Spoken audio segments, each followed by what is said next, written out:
Saludamos a Hernán Olano, vaticanólogo desde Colombia. Buenas tardes, Hernán, ¿qué tal? Muchas gracias, Nicolai, por la invitación. Hernán, ¿el Papa está tan grave como muchos piensan?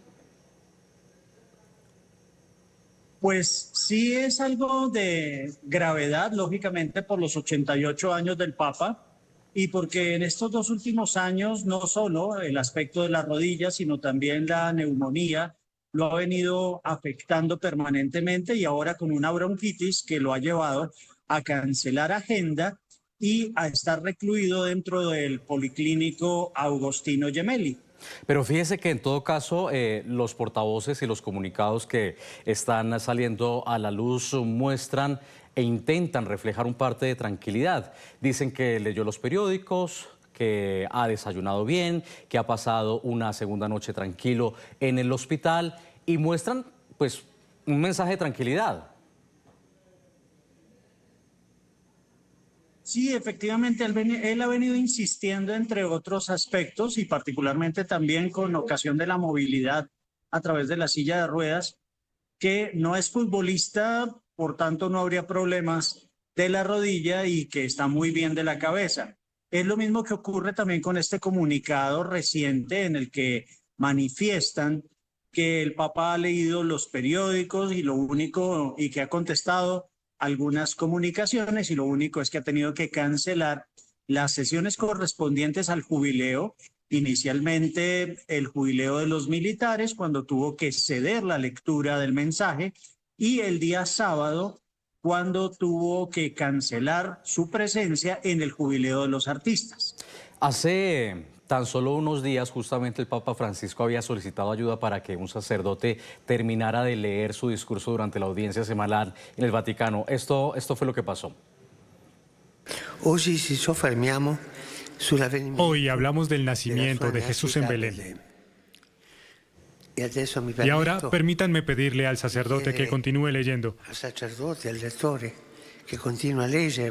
Porque todavía no puedo con mi bronquitis. Espero que la próxima vez pueda.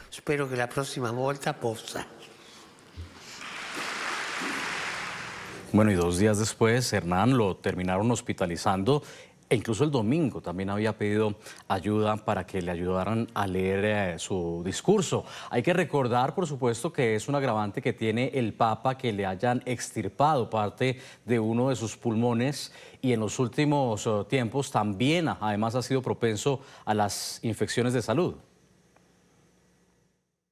Sí, es una dolencia que se tiene por parte del Papa desde muy joven y en estos últimos años, pues esta es la cuarta hospitalización. La primera hace 2 años, precisamente el 29 de marzo para Semana Santa, habiendo salido de la hospitalización el 1 de abril. Posteriormente también estuvo hospitalizado por diverticulitis, luego por la operación de una hernia y esta es la segunda que tiene que ver con asuntos respiratorios. El Vaticano ha dicho que el Papa estará hospitalizado el tiempo que sea necesario, pero la agenda solamente ha sido cancelada hasta este lunes. ¿Qué podríamos esperar de la semana que viene? Sí, la incapacidad es hasta el 17, pero probablemente los médicos recomienden seguir con las actividades desde Casa Santa Marta como lo había venido realizando la semana antepasada, pero que se expuso lógicamente a luego las audiencias y al frío de Roma por estos días que no ha sido benéfico para la salud del Santo Padre. Hernán, ¿qué significa para los católicos del mundo no haber visto hoy al Papa en el Ángelus? Pues realmente hay mucha expectativa de las personas en tratar de verlo y de tocarlo, así como se decía en algún momento que las personas iban a Roma para ver a Juan Pablo II, para escuchar a Benedicto y para tocar a Francisco. Pero las personas a veces no tenemos de pronto la prevención de tocarlo por la alegría de poderlo ver y de poderlo escuchar.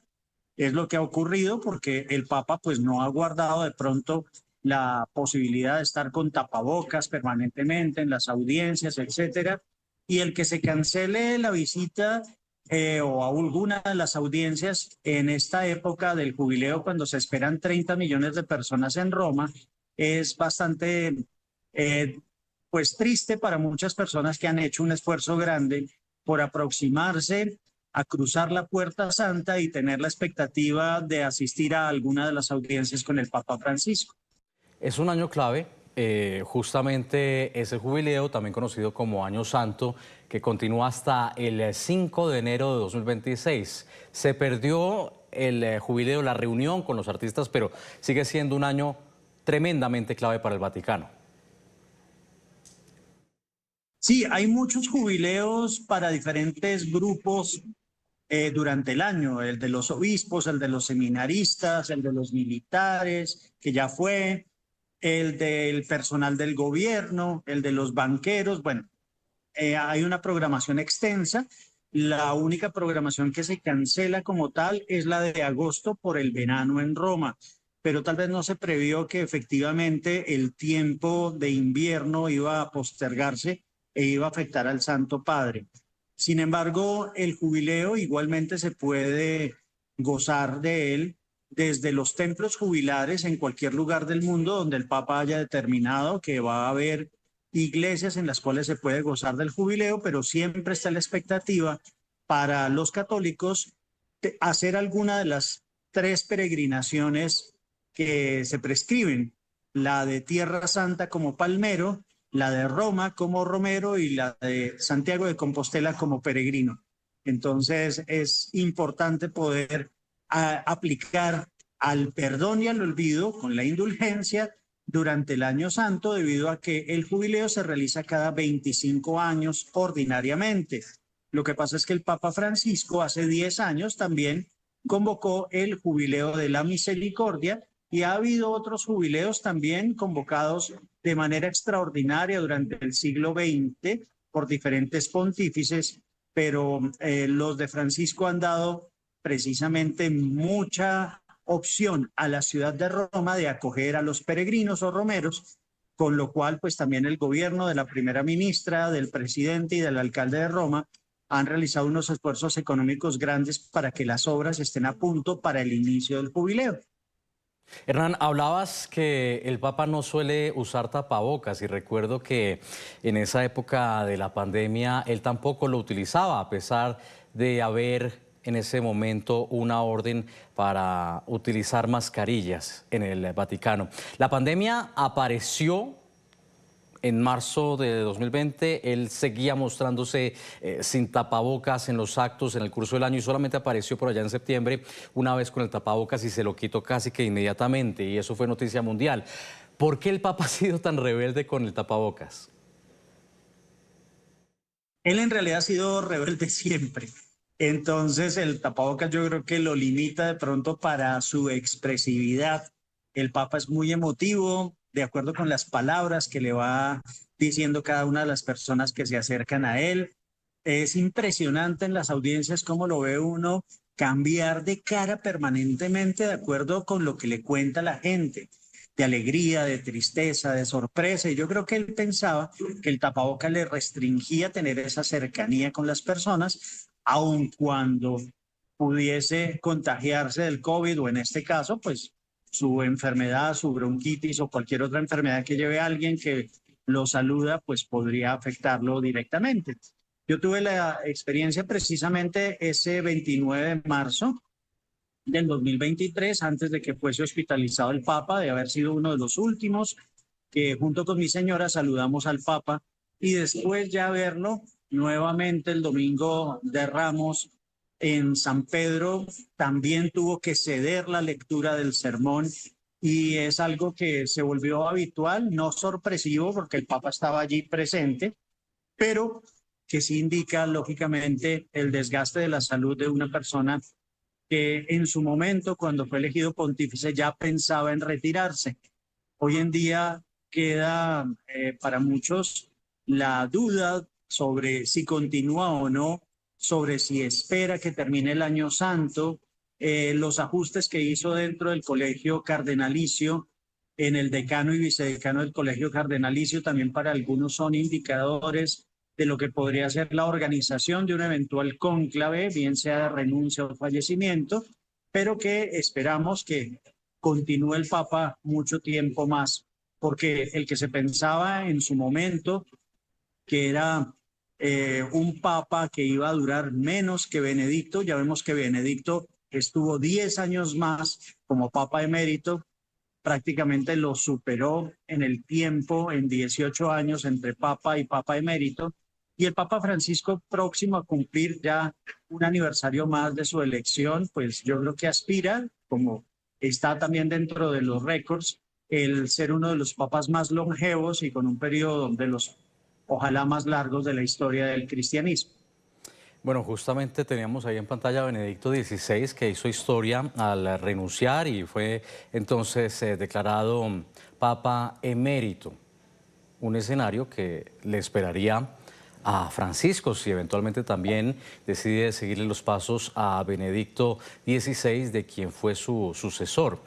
Y es que, en todo caso, la pregunta ha surgido si va a renunciar o no. El Papa ya ha dicho que tiene firmada la renuncia en su biografía. También aparece y reaparece esa posibilidad con esta hospitalización, ¿no?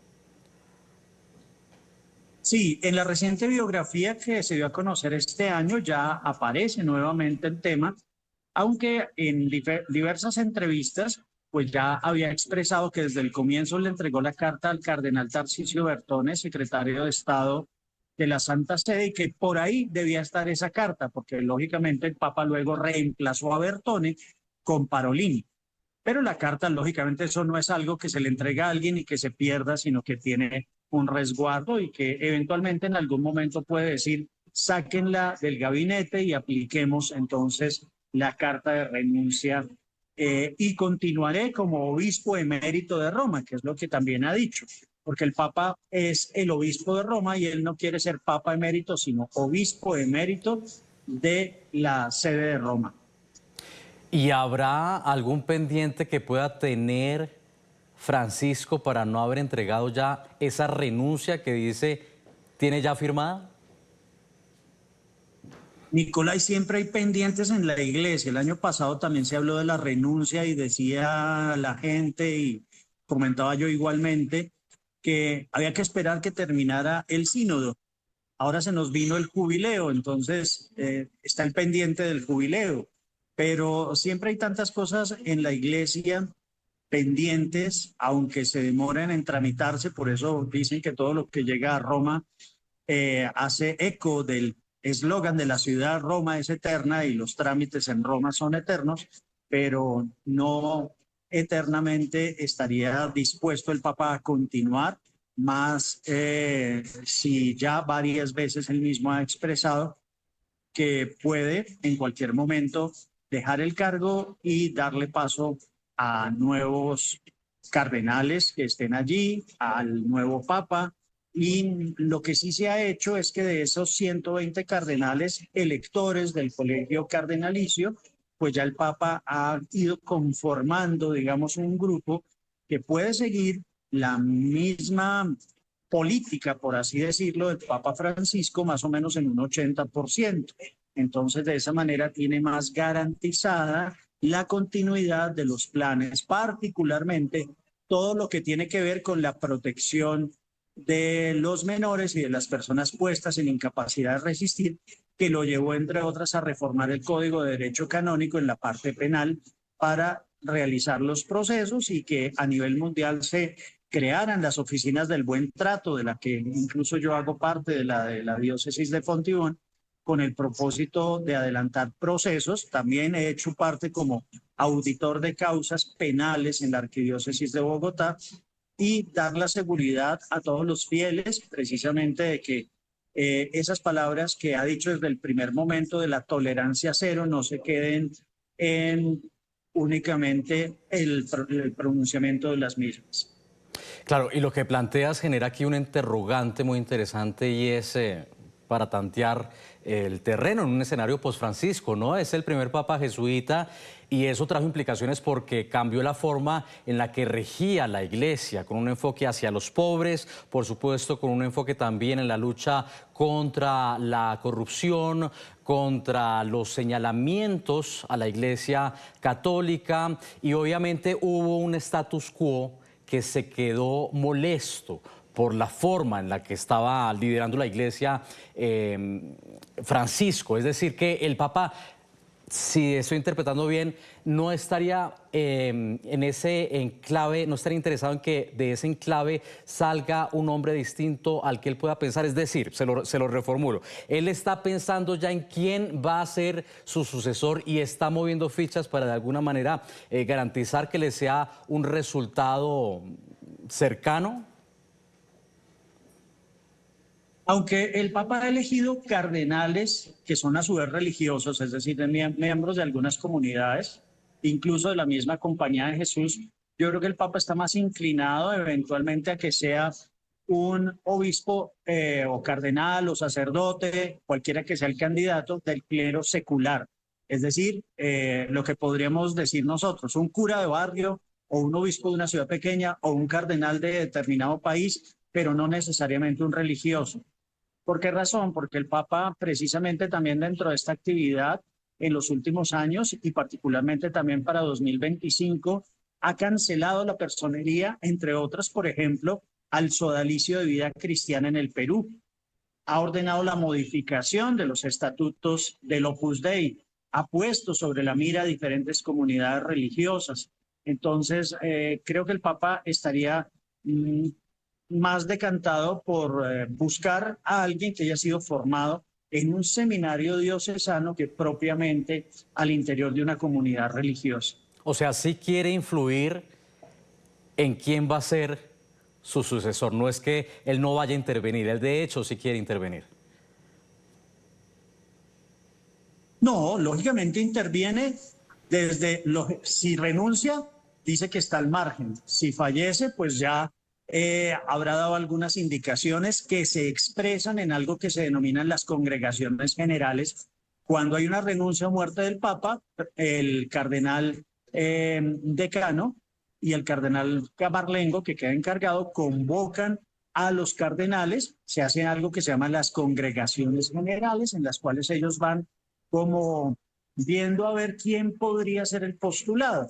Pero ya con esta organización del colegio cardenalicio, a cuenta del mismo Papa Francisco, más los cardenales que nombre ahora en marzo para ser designados, porque los cardenales son nombrados para recibir su título, el anillo y la birreta en la fiesta de San Pedro y San Pablo, pues marcará efectivamente un porcentaje mayor de una tendencia franciscana, no de la comunidad franciscana, sino de Francisco, hacia lo que será el próximo Papa de la Iglesia Católica, que será el número 267. Otro cónclave para elegir a otro Papa. Hernán Olano desde Bogotá, vaticanólogo, quien nos acompañaba para discutir, por supuesto, la salud del Papa y el escenario post-Francisco. Gracias por haber estado aquí. Nicolás, muchas gracias por la invitación. Un saludo especial a toda la teleaudiencia. Un saludo.